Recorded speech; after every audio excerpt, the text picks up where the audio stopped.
Good afternoon, everyone. So I would say it's serendipity of sorts, and it's this session certainly it's a proof of a bond with Mr. Sanjay Dutt, since we had pleasure of hosting him not once, twice, and this is the third time we are meeting him online. So pleasure to have you back, sir.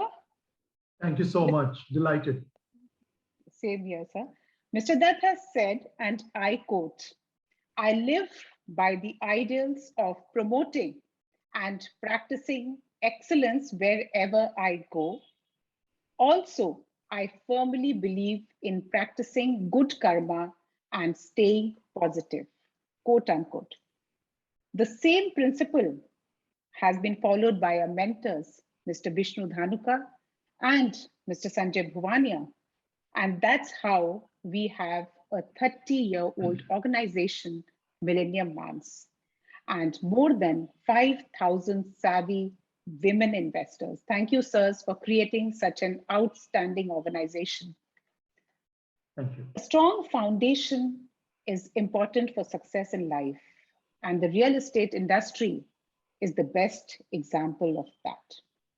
It is the second highest employment generator after the agricultural sector. The sector is poised to grow more than 5 times from 12,000 crores to 65,000 crores. And that's what prompted us to host the Realty Conclave 2021.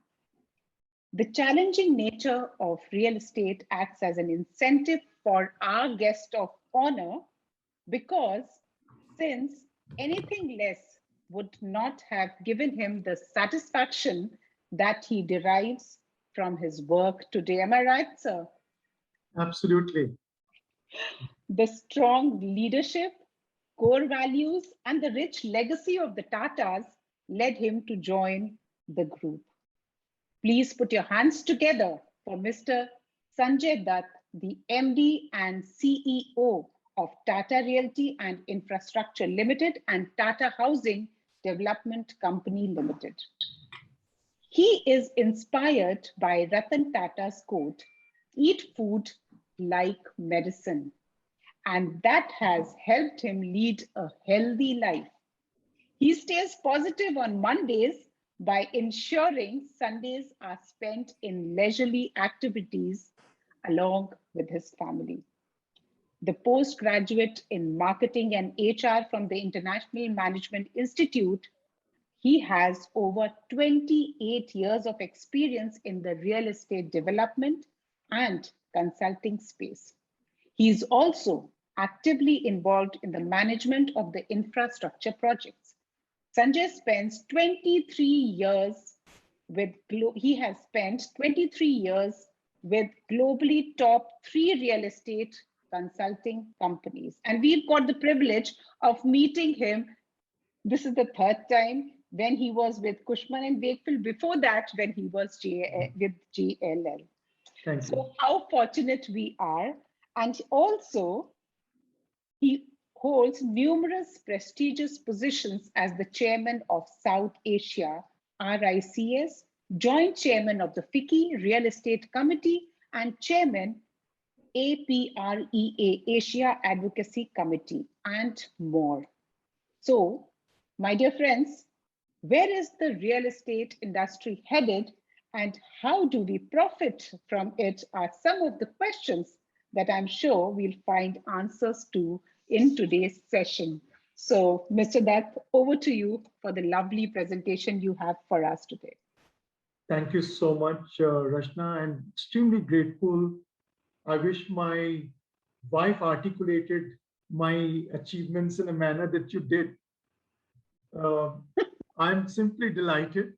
I've always enjoyed interacting with very, very enterprising women of substance in your group. I can see through each and everyone's eye that they are driven, they're motivated, they have a purpose in life. And I personally felt the energy the first time I remember I came. I think I was immediately after the session by Mr. Jindal, if I remember correctly. at that point of time. And I thoroughly enjoyed the energy in the room. I think it was the Bengal Club. First time it was Bengal Club, then it Yes, was Lalit Eastern Hotel. yes, yes. What I have for you very quickly, first of all, I just want to make some checks. I hope the screen is fully in a presentation mode. Yes, absolutely. Great. It's clear. And, It's and quite clear. audio is good, right? Yes, audio is also perfectly all right. All right. So what I felt, the way to really understand real estate is first understand what corporates are doing in India.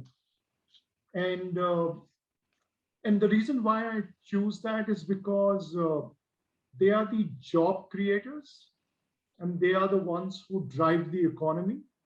So if you get a pulse of that, it is like if you can monitor the pulse of the banking industry, you know, through lending and recovery and mortgage penetration, the health of the GDP or the economy. So it's something similar to that.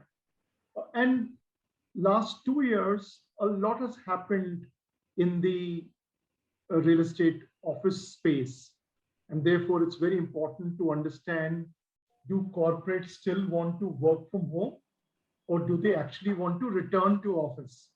And I know there have been discussions and debates in two extreme ends, and corporates have made some headlines. But the reality is, the decision will be somewhere in between.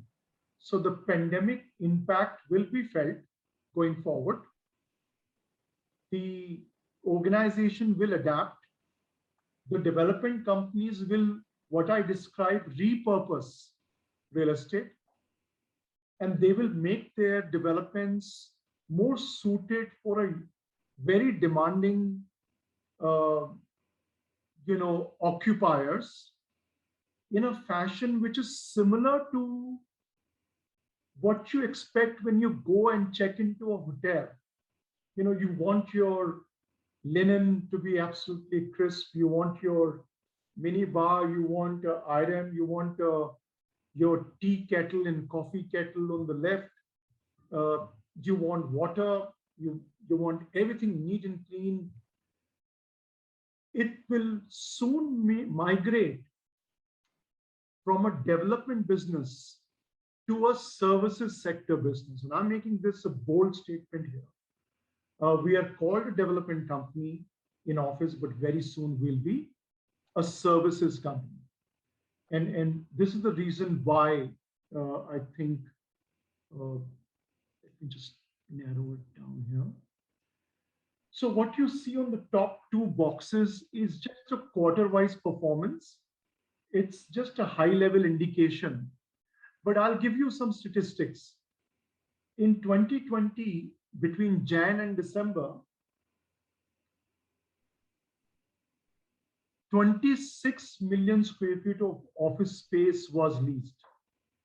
Now, it's somewhat of a mystery that only 3% of the workforce was coming to office. 98% to 100% rent was being paid. Yet corporates leased 26 million square feet across 8 cities in India. Why? And the reason was that they genuinely believe that work from home is not a permanent solution. But somewhere still they had some doubts. And into 21, we've already seen, despite the second wave of COVID, when everything just came to standstill, a bounce in the last few months and a recovery. And therefore, I will not be surprised that by the end of 31st December 21, we will be again 25 to 30 million square feet, at least 25, if not 30 million square feet.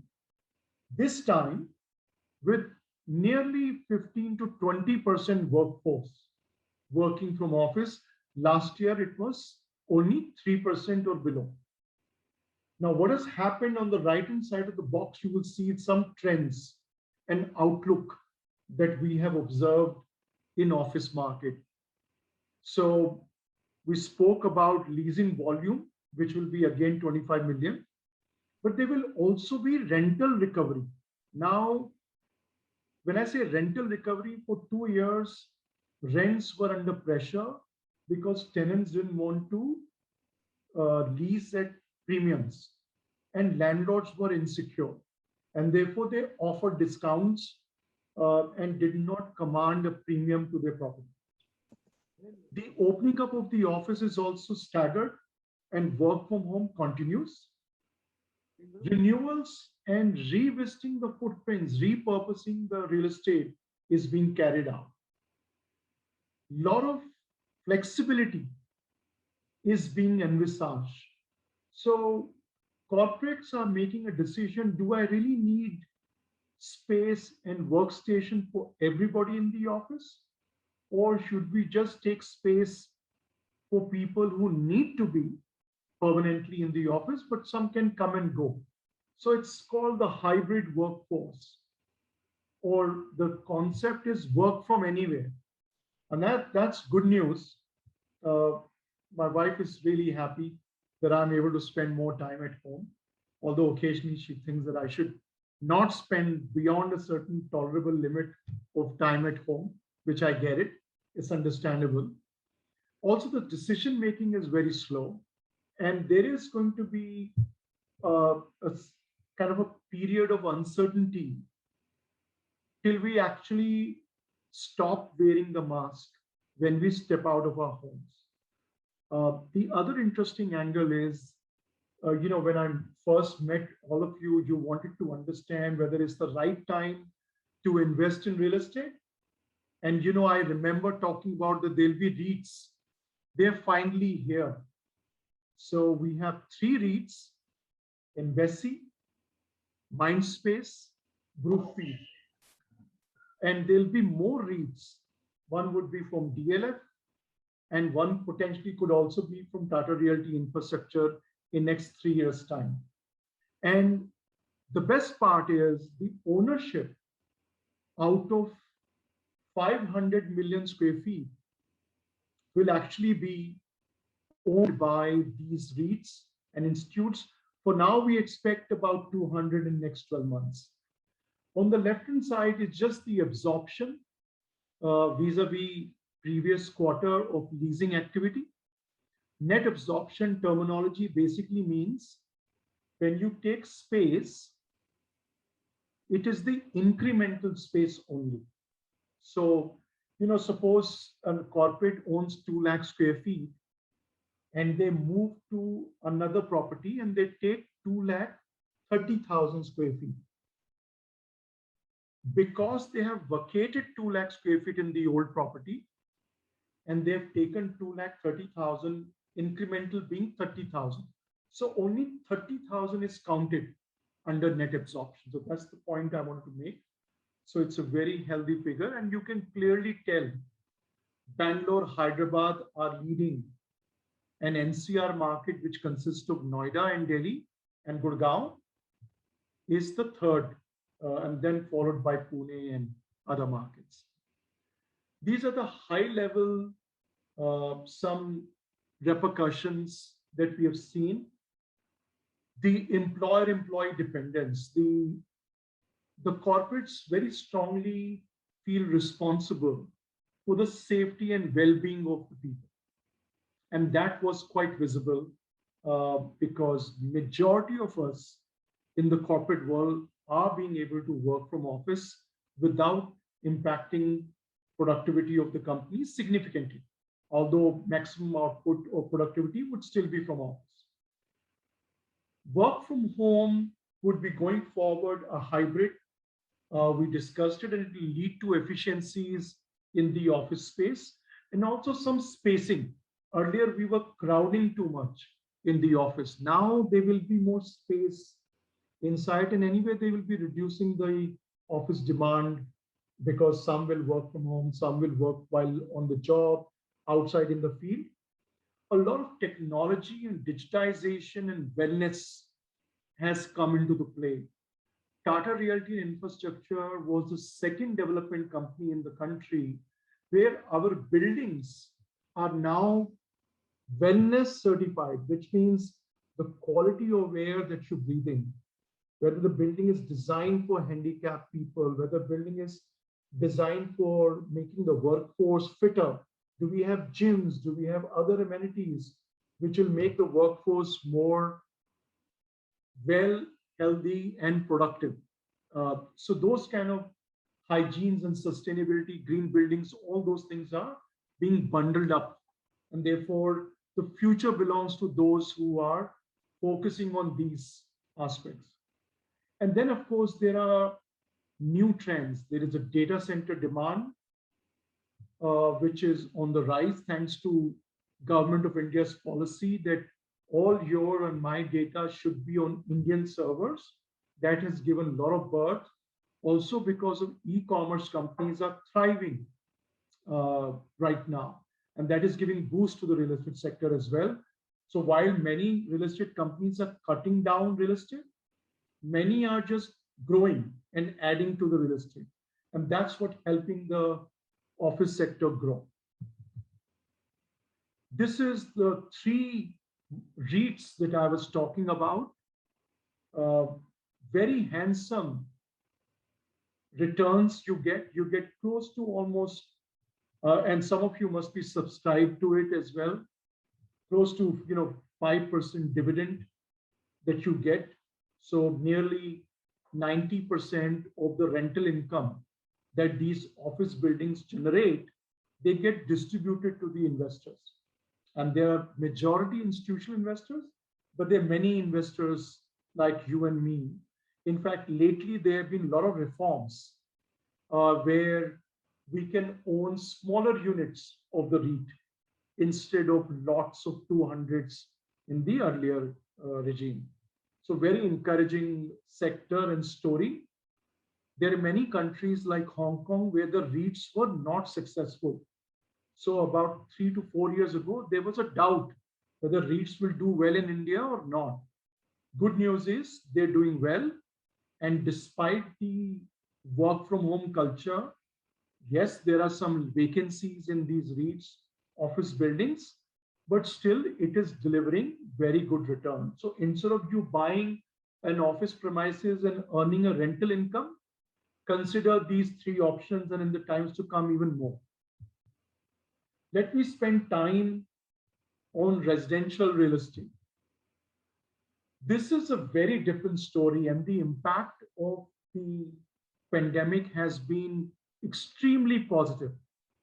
I think when we were lying at home and watching the ceilings and the windows, we were craving for better space, better amenities, safety and security, open spaces to step out and experience nature, which we were deprived of. Community feeling, you were missing your friends. How about a neighbor you've been able to walk with in the open garden inside the residential complex, perhaps? So a sense of community and belonging, all those things really got amplified. And as a result, there was a very sharp recovery after a downfall of H1 in 2020. And subsequently, since then, we have only seen a rise. And in residential, all kinds of residential have done well. Second homes have done well. Luxury homes have done well. Affordable continue to do well. And mid and premier is also doing extremely well. And there was a trend that designs smaller homes so you can make the product more affordable. Fortunately, now the trend is reversed, and they're saying, let's build, more spacious homes. They want apartments or houses to be more breathable, more air, more sunlight, etc., etc. So that has come. This is a quick supply and absorption trend slide. Absorption basically means sales and occupying the units. Clearly, there's a remarkable change between 2021. and also in absorption, if you see, and unsold inventory has also substantially reduced. So I don't want to go into detail, but if you were to look at Calcutta, the new launches were down by 55%. This is the row 7 I'm directing towards.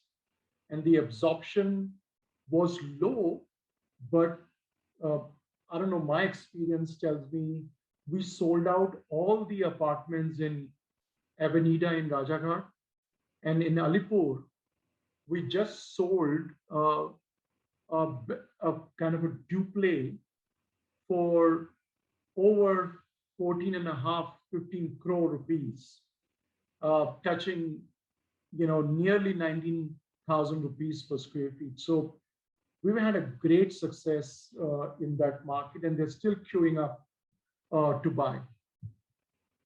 This is just a strong fundamentals on the real estate, a kind of a summarizing story on residential. So one, we believe there'll be, and this is, our friend Anuj Puri from Anarok had summarized and he'd done some research. It's a summary of that slide.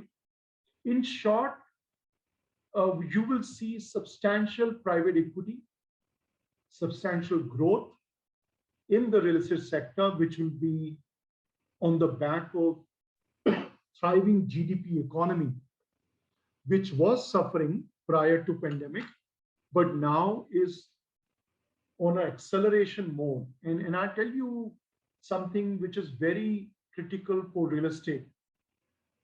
The cost of doing business in India was very expensive. And the cost of doing business included ease of doing business because of red tapeism, because of delay in approvals, environment approval, building approval, everything takes time. And time means cost. The other fundamental factor was cost of capital. Our cost of capital was always 12%, 14% for some developers who were borrowing money from NBFC. The interest was about 18%, 20%. So how can you deliver profit when your cost of capital is nearly double digit and your steel, cement, labor cost, everything is rising, but the price is static? So at one time, real estate was not feasible or viable. And that is the reason why many developers suffered, and they were, fly by night operators or over leveraged developers who kind of have given in. And this has created a huge opportunity for more corporate and disciplined and reputed developers in the market. So, and that is being seen by private equity, and they want to invest with companies like Tata and benefit from lower inventory, rising demand, and much better valuations of properties and land that you want to buy today. So it's extremely, and is obviously also supported by a lot of initiatives that the government has taken as well in FDI, in smart cities, and the growth of GDP, etc., etc. These are some more trends of different markets, which are emerging dynamics. I would not take too much time here. This is another, repercussion that we want to talk about. One is the real estate asset class as a safe haven was considerably missed during equity capital market boom. I think that has returned. The flavor of real estate is back. So also from the time Real Estate Regulation Act RERA has come into play, the developers have really learned their lessons the hard way. Some who are still not learning, they will not be available in future, I can assure you, because you have to really be customer centric. In fact, in Tata Housing, we have come out with the expression customer obsession. So it's no longer customer centricity. It is how obsessed you are that you genuinely care about the customer and think of things which even customer doesn't know or what is good for them. I think as a responsible real estate developer, I use this very often. I consider ourselves as a responsible real estate developer. We would like to think on those lines and therefore deliver that differentiating factor of Tata as a brand and set new industry benchmarks. Digitization, we spoke earlier, it has made extremely high accelerated reforms. My entire organization is on my mobile phone. I have an enterprise business intelligence tool. I can monitor real-time performance of my company, sales, collections, complaints, compliances, you name it. Any business is available to me on my phone. So digitization is huge. We spoke about consolidation, and you can see substantial change across all markets. Uh, Pan India consolidation at 13 in the three other markets, which are Gurgaon, Noida, Chennai, 60% consolidation. Bangalore and Calcutta is 50% consolidation. Can you imagine? So now I receive more land proposals from existing developers in Calcutta than I ever did in the past. So a lot of developers are saying, instead of me developing it, Tata has a brand, Tata has a credibility. Let me give my land parcels to them. They will develop it. I'll just rest in peace, enjoy time with my family. I don't want to take debt or loan from the bank because I will pay higher interest and Tata will pay lesser interest and do a much better profitable business. So we think this is a huge, shift and trend. This is an affordable housing slide, just high level. It has made a substantial contribution in the volume across the country. The graph gives you its, various states placements and how they are to the GDP and the housing shortage.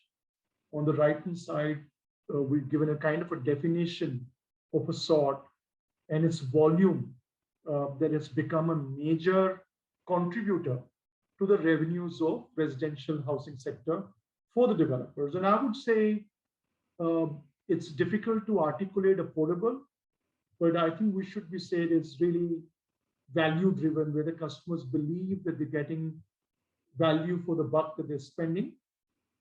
They were buying those kind of houses. More such slides on the data. I don't want to bore you with too much of statistics. If you subsequently have some questions, we can go through it. But in short, while the supply you see was outstripping 3 lakh 3 lakh worth of crore worth of projects are stuck. So you can, the long line that you see, you can do that into half because they don't have last mile funding to complete the projects. So even though the government has set up Swami Real Estate Fund to give last mile funding to developers to complete their project, the projects can only be facilitated to the extent of 20,000 crores. That's the Swami fund size. But the requirement to complete the project is 3 lakh crore. So there's a big gap. So it means a lot of the supply will not even be existing. So it's just superficial. The volume contribution is highlighted. Basically, NCR and Mumbai together constitute a large part of country. If you add a few other markets, it's substantial contribution. This is a high-level sentiment outlook. We believe there is a rise in sentiment. So this is a study which I also am a part of, and we monitor investor trends and sentiments of the developers and as well as customers. So I think it's largely because cost of capital has come down even for retail buyers. The EMIs are the lowest. The promotion from the developers are all-time good. Inventory actually is ready. So this 20-25 months of inventory, which is lying ready, customer can go touch and feel, inspect, and move into the apartment immediately. So therefore, those are the factors that have really helped bring a lot of traction in sales in the residential sector. Some major initiatives which still require a lot of refinement include RERA. I know Calcutta was the last one to adapt.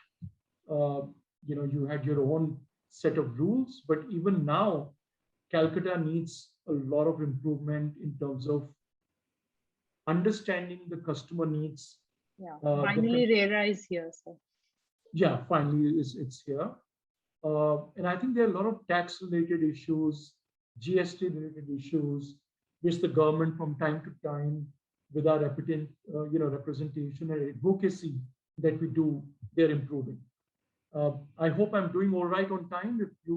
If I'm crossing it, do let me know. Yes, sir. So we'll have Q&A. Okay. How long will you take, sir? Maybe 2 minutes?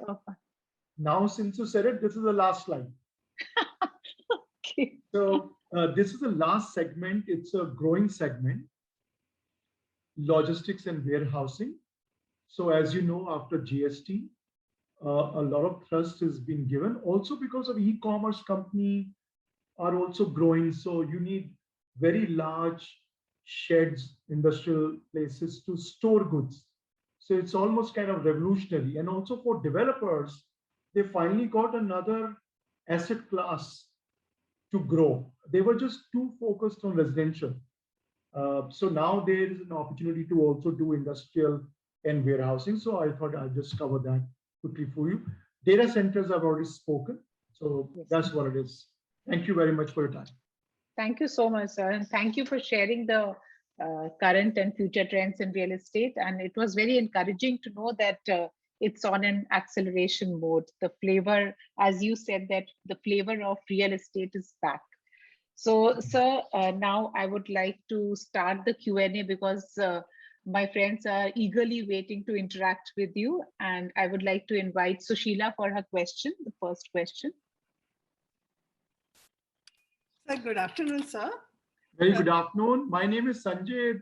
I don't remember the sir here. Okay, yes, sorry, Sanjay. Sir, you had tweeted that we all saw a lot of new trends like office development becoming a service industry, wellness of people, of buildings. Yeah. Could you please elaborate? So I would say, in the times to come, I'll have to become Taj.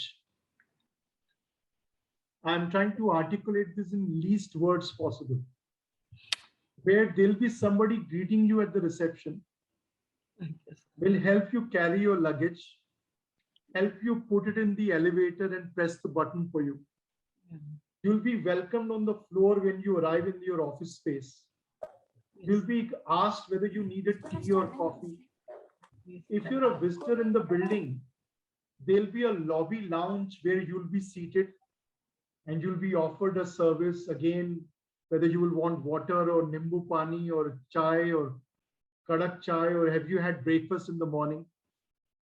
That is the extent of services that we think we'll have to give to wow our tenants. So, for example, all of you switch on air conditioning, you take things for granted, but do you know the air quality that you're breathing at home or in the office is highly cancerous?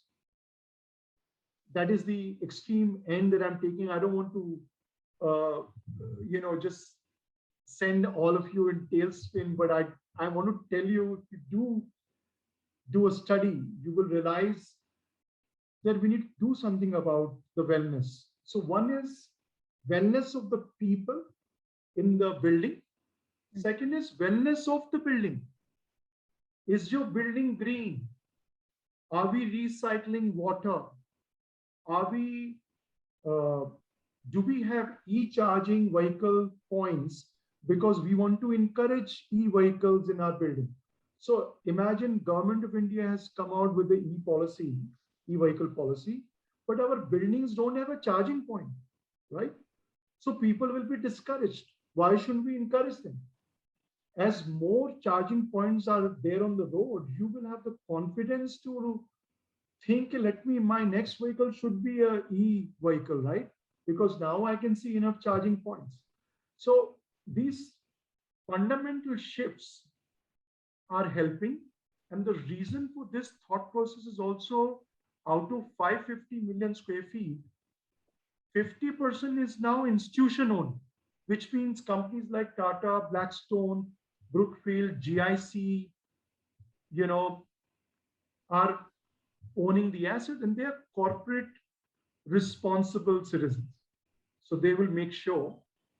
So that's why a developer who's not thinking in this direction will have to find a new profession very soon. The best will stay. Absolutely, sir. Yeah, Meghna, please come in with your question. Yes. Good evening, Sanjay. The demand for premium second homes away from the cities due to the pandemic has been on the rise. So please, could you throw some light on how Tata Realty did in this segment and also the outlook for this trend in the future? In 3 years ago, when I made a presentation to the board, I said, I'm not doing second homes because nobody was buying. Right. All of you were traveling overseas. You said, घूमना है तो Paris घूमेंगे, Maldives जाएंगे, UK जाएंगे, but yes, nobody wanted to go outside and what you call as popular destination, but those are for, the middle class people. Yes. Khandala, मैं क्यों जाऊंगा, So all of them now have bought villas there. Absolutely. Yes. We had private development in Lonavala, Khandala. We sold all of them last year itself. Brilliant. In fact, now I have received so many offers that I'm thinking, do I buy another land and do it for them? Because, customer behavior just swings and sways from left to right. But I think the bottom line is the people have realized that they need some outlet. Right. Whether it is traveling overseas or some outlet where they can be closer to nature. So yes, I would say second home is being closer to nature, and they will do well. And I expect the human behavior to be again predictable, where they will not buy going forward and they will come back again and buy. So there'll be love and hate relationship will continue with second home. Okay. Thank you so much. Namita, your question, please. Good afternoon, Sanjay. My question is actually centered around commercial real estate. And you were talking about the fact that it is on an upswing. But then you also say that, the trends keep moving very quickly. And yes, a lot of this commercial real estate, the uptick is because of COVID-led situation. Now that, people are talking about COVID being endemic and this part being part, do you see these trends actually sustaining over the medium and long term, and how do you see them evolving? So they're evolving. First of all, let me share with you, and in confidence, I hope this would not be made public as a recording, because there is a company, IT company, that 12 years ago, I was the advisor, and I said, and I rolled out a strategic initiative that we will have, out of 145,000 employees in India, 35,000 employees will be working from home. Now, I implemented that strategy 12 years ago. And the reason for that was there were certain functions which did not require supervision and management control. Mm-hmm. However, there are certain jobs which require deep engagement in the office and supervisory and control. So when you differentiate the two, you can eliminate work from home. And as a result, this organization who's also in Calcutta in a very large scale, by the way, in an IT park, had the highest retention of women workforce, especially those who wanted to choose between family life and work. So they didn't want to give up work, but they wanted to choose family as well. And they had the highest retention of women workforce in India, by the way. Okay. So real estate space was shunned. Then came the global financial crisis. And at that time, corporates also reduced the need for real estate. They said, "Kya zarurat hai mere ko, sales walon ke liye workstation lene ka," because they are always traveling. There is no need for me to spend 50 rupees per square feet rent on that space. So they had cut that down. So we came out with the expression called flexible workspace, which was repurposed. Then came co-working spaces. I'm sure you must have heard the terminology. I just wanted to know something about it. So co-working space, a lot of people thought it'll be girls and guys working together. So it's a co-working, but in reality, it was not. It was basically, you don't need a permanent office. You live 2 hours of commute time in the big city.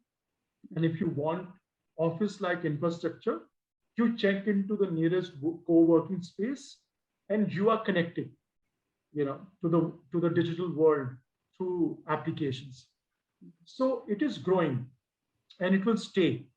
So in short, what I'm saying is all of these things will coexist. And going forward, you will see a very evolved, matured, and if I was to take you 30 years ahead, okay, I'm making a big statement, it may happen in next 10 years, by the way. There is a possibility that you and I may not have a job. I tell you, you and I would apply online. We will submit our technical qualifications and track record. We'll get shortlisted. And then the companies will say, "I have this assignment for next 2 years. Do you want to bid for this assignment?" So you and I will compete. L1 will be chosen between you and me. Whoever is L1 and desperate for the job will win the assignment and become an employee of that company for 2 years. So to me, the work culture will go through a transformation in next 20, 30 years, which will have a significant impact on the office, which means companies will not take space, if you are working from wherever you are. So suddenly my client, since by then I will be more like Taj, will be welcoming you in the lobby to give you tea, coffee, make you sit on your one workstation, and you'll be a worker for some global company somewhere in the world. So that's what I see next 10 years, the evolution would be. Thank you. Thank you, Sanjay, for that answer. Wow. A lot of disruption. Yeah, next, Suman has a question for you, Sanjay. Sure. If Suman is not ready, Sunanda can come in. Yeah.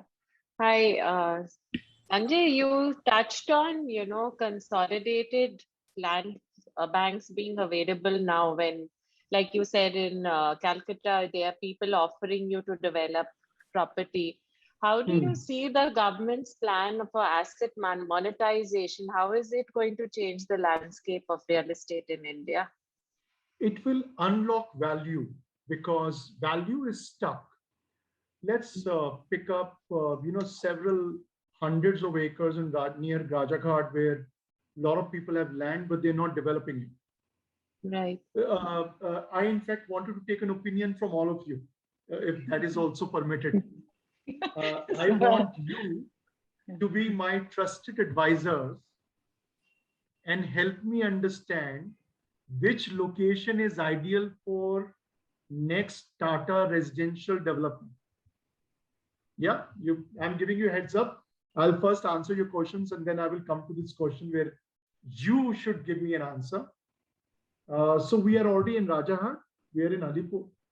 I want to pick up a next third location in Calcutta. So that's the answer. You have to give it to me. Okay.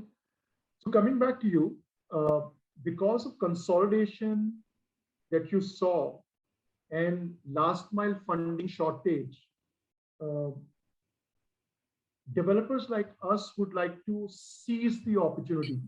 Hi, Shyamji. Right? Please be on mute, girls. So it is quite obvious that it will trigger growth. It'll add to the GDP because stuck projects, stuck capital means no job creation, no purchase of steel and cement materials, no lending. Banks will not be able to, recycle their capital, and therefore the GDP will slow down. So I think it will unleash the potential of the country in next 3 to 4 years. So that's why I'm very bullish. Maybe I should tame that. I'm very optimist. Bullish is, we're not there yet in that zone right now. But in comparison to what we have endured in last 3-4 years, I'm certainly very optimistic about this potential. So should I come to my question? So any thoughts on which location Tata Housing should do residential developments? I have an answer to your question, suggestion to your question. No, please. Yeah, so Sanjay, I would like to tell you that you can go ahead in Howrah. Howrah is a twin city of Calcutta, Yes. and which is very, very much underdeveloped, and a lot of people residing in Howrah, where we do not have good housing. So I come from that part of the city. You live there, Suman? Yeah, I have lived there. My parents still live there. Have you visited Alcove Residential Development? Yeah, that is another part of Howrah. Yeah, I have. Do you like that? Yes, it is wonderful. I have visited it. So, and that is available at 3,000 rupees per square feet, 3,500? Yeah. So, Right. but the quality. Okay. So, Suman, your question. If you have any questions, yes, and suggestions, please write in the chat box. All of you, please come up with your suggestions. So, my Howrah, anybody? Sorry, thanks. My question, Sanjay, is from your presentation, we saw that a lot of inventories are being sold and new launches taking place. Okay. So, with the inventories, the promoter is ready to sit on the table and negotiate the price with the client, and the deal gets done. Because probably that is being done at a fair price, where the promoter also wants the inventory to be sold, and we also want a house. But as far as the new launch is concerned, all the ingredients like cement, steel, labor, which have gone up exponentially in the last few years. Yes. So how do we see the next few years in the new launches getting sold? Will there be a hurdle, or will people take this new pricing in a better way? How do we look at it, real estate in the next year? I'll simplify it for you. The cost is going up. So while steel, cement, or all metal products, aluminum, copper, resin-based products, polypropylene pipes, which are made of, easy word would be plastic, but they are not plastic, they're polypropylene. They have gone up by 30 to 50%. But there are many other things which have actually come down. So the blended average increase in cost is about 10-12%. But what has changed is the cost of capital has come down. The speed of construction has improved. So that has resulted in counterbalance of the inflation. Also now developers know the RERA requirements. So they're thinking what is the right thing to do. A lot of developers got caught during the transition period of RERA. So in short, prices will go up. Number of developers have come down. You should grab whatever opportunity that you can get on the table with the developer. They're not fair value, they are distress value. So they're distress value. Pakad lo. Because just the natural inflation of the country will outstrip. So I'm not saying 10 ka 20 ho jayega, 20 ka 40 hoga, but you will have annual increment of 5 to 7% in your property, which for last 4-5 years was negative. So to reach that level, things have changed. And also, by the way, your saving interest rates have also come down. So why do you expect 15%, valuation increase in your residential? Your expectation should also go down. Yeah. So the buyer should make the most of it. Absolutely. And आपका अगर आप loan लेते हो तो उसकी EMI भी तो सस्ती पड़ रही है आपको. Absolutely. Yeah. Absolutely. Okay. Okay. So yeah, next question is from Paridhi. You can come in, followed by Srinidhi.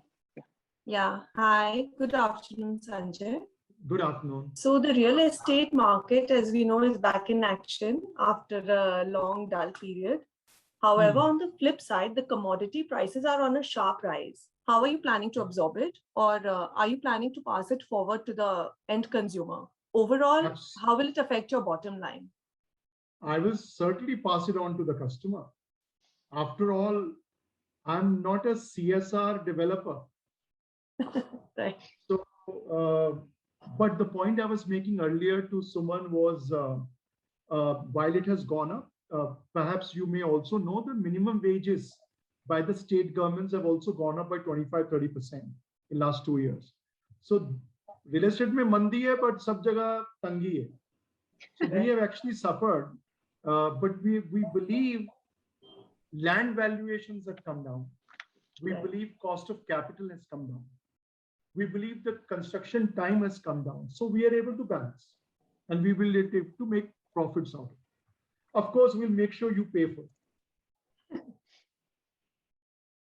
That has to be there. Thank you. That's a clause. Yeah, next. Srinidhi, please come in. Yes. Good evening, Sanjay. So taking off from input material, I have a question on RMC, ready mix concrete.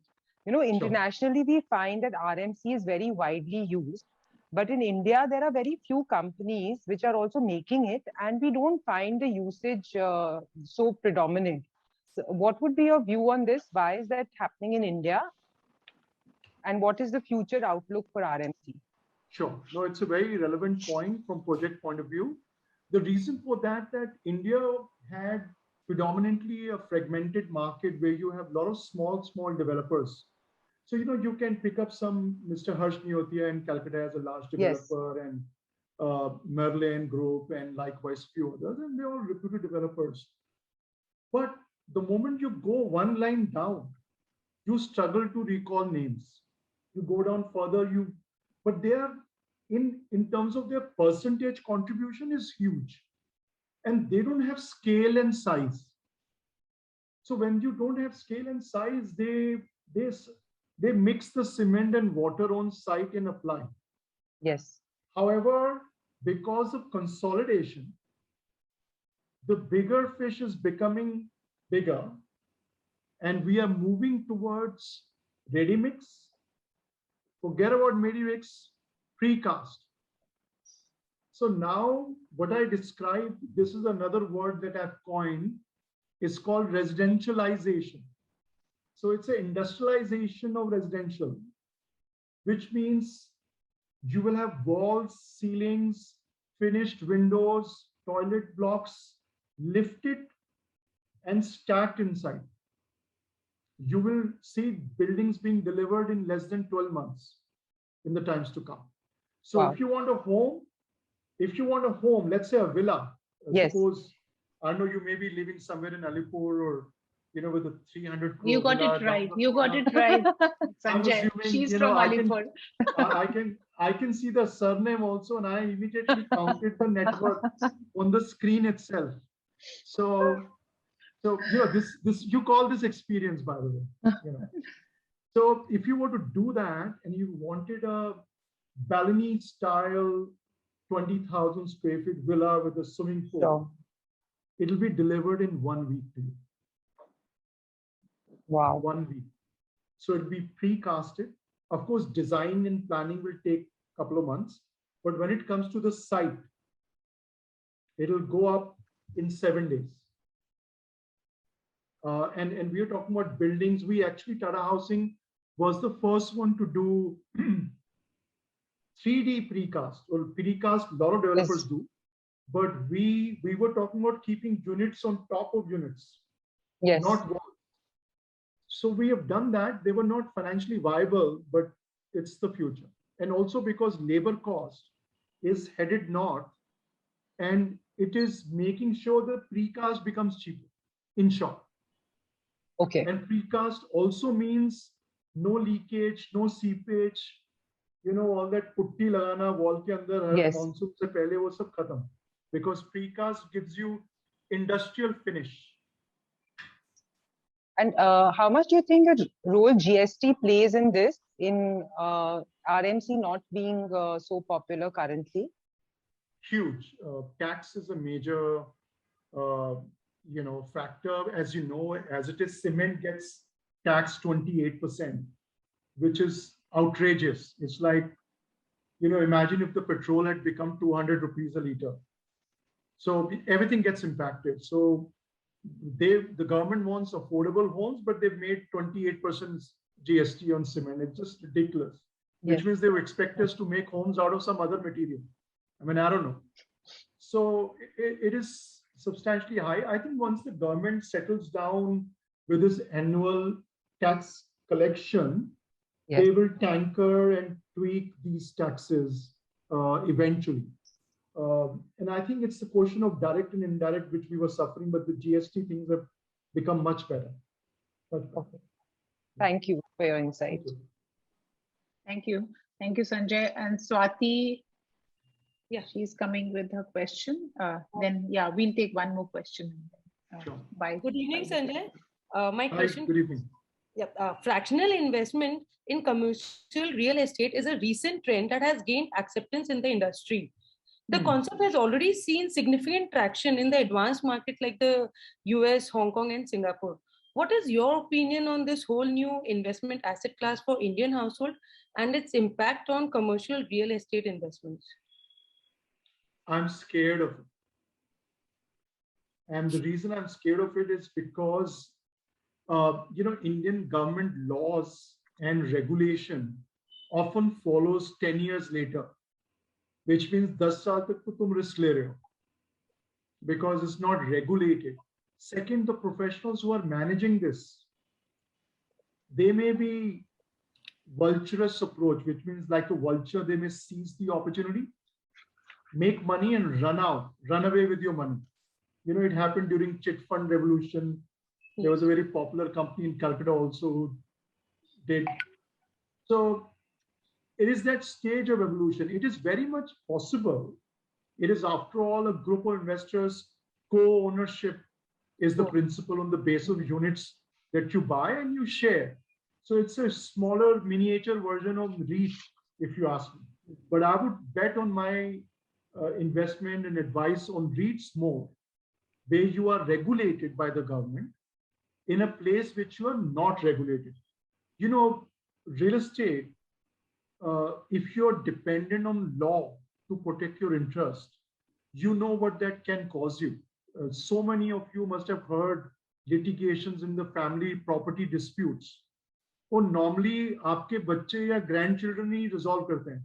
आपकी life में कभी resolve नहीं होता. So imagine you getting stuck with fractional ownership litigations. I'm not discouraging that fractional ownership is not doable. It is doable, but it is not regulated. And if you are relying on the conventional law for protection of your interest as an investor, then either the God loves you and you're lucky, or you know, you have got too much money to lose some change. Swati, you got your answer? Yeah. Thank you. Yeah, Sunita, last question from you. Good evening, Sanjay. You have mentioned you are considering reality projects in foreign markets like Maldives, Sri Lanka, and South Asia. So, what makes these foreign markets attractive? So, a slight correction. Yes. Ideally, I would like to be in dollar markets. Okay. The reason I say that is, there is a reverse relationship between rupee and dollar. So rupee is always depreciating. तो अगर मैं बाहर पैसा लगाता हूँ और development में profit भी नहीं होता है, तो जब पैसा वापस लेके आता हूँ, पैसा ग्रो हो जाए.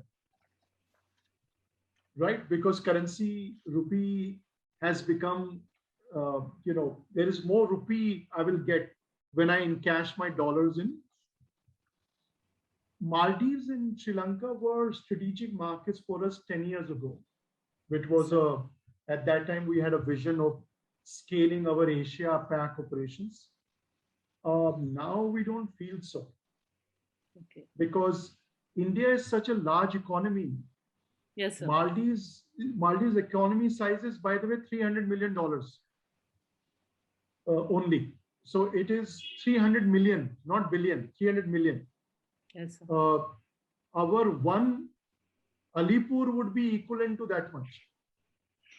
So there is no comparison. So I would rather harness under Indian laws instead of taking a foreign exchange risk, because both these economies have a depreciating relationship with rupee and dollar.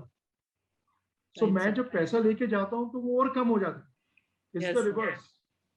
So we own a beautiful 64-acre island in Maldives. If anybody is interested, I'm offering for outright purchase, since we have a lot of Marwadis on the call here. And we also have 2 beautiful plots in the city of Malé, where we have residential development. You will hear that in the news by the end of this month, very soon. We have 2.5 million square feet behind Taj and Gaul Road in Colombo, which we are also trying to unlock. I see, sir. Thank Come you. on, girls. Thank you. Okay. So, with your permission, I would like to invite our Vice President, Preeti Agarwal, to extend the vote of thanks. It was such a fascinating, I would say, evening, and we really enjoyed the session. So much to learn from you. Over to you, Preeti. Thank you so much. You're very kind. Thank you, Preeti. Be exceptional in whatever you do. This is the mantra for the speaker of today's session. Thank you, sir, for the exceptional session that you've given us today. We are privileged to have you today as the first speaker of our reality conclave, sir. Thank you. I thank our mentors, Mr. Dhanuka and Mr. Bhuwania, for creating such an unparalleled platform wherein we get to know so much from all the speakers. Thank you very much to our mentors. Thank you, Rachna, for coordinating such fine speakers from all the sectors. Thank you to all the members of Millennium MAMS for joining us in today's session. Thank you very much.